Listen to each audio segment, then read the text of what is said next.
কথা হলো কালকে আমি নিজেও মধ্যরাতে বিশ্ববিদ্যালয়ের পক্ষ থেকে ফুল দিতে গিয়ে ফুল দিতে না পেরে ফিরে এসেছি। এত বিশৃঙ্খলা, এত ধাক্কাধাক্কি ঠেলাঠেলি ছিল।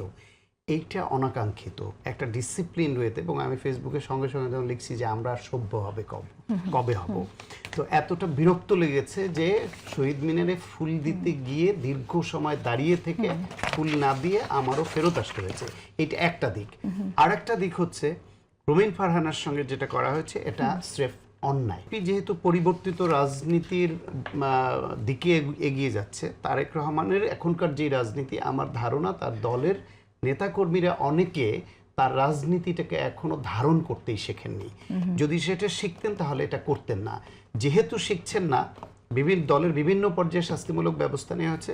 এইখানে চিহ্নিত করে ভিডিও ফুটেজ দেখে যারাই কাজ করেছে তাদের বিরুদ্ধে অবশ্যই শাস্তিমূলক ব্যবস্থা নিতে হবে।